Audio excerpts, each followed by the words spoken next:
कधी कधी ना आपण एवढे प्रयत्न करतो पण बऱ्याचदा गोष्टी आपल्या मनासारख्या होत नाहीत. मग त्यामुळे आपली चिडचिड होते, त्रास होतो, आपण खूप काय काय गोष्टी करून घेतो. पण या सगळ्याचा मार्ग म्हणजे गोष्टी ऍक्सेप्ट करणं. तर कोणत्या गोष्टी आपण नक्की ऍक्सेप्ट करू शकतो? प्रत्येक गोष्ट आपल्याच मनासारखी होईल असं नाही.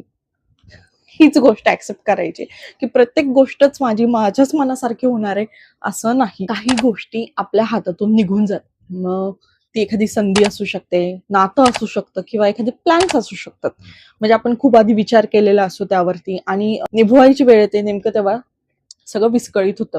पण या गोष्टींवरती खूप विचार करत बसण्यापेक्षा एकतर ते बदलतंय का किंवा परत पूर्वरत होतंय का ते बघूयात.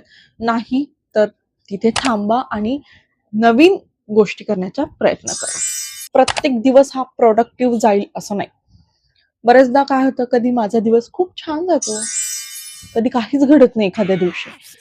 एखादा दिवस खराब गेला म्हणजे आपलं संपूर्ण आयुष्यच आता खराब चाललंय, माझ्यासोबत चांगलं होतच नाही, असं निगेटिव्ह अजिबात बोलायचं नाही. ह्या गोष्टी ऍक्सेप्ट करायला शिकलं ना, की तो होणारा त्रास ना कमी वाटतो किंवा कमी होतो. आणि आपण जे झालंय त्याकडे न बघता आपण काय करू शकतो त्याकडे आपलं लक्ष जातं.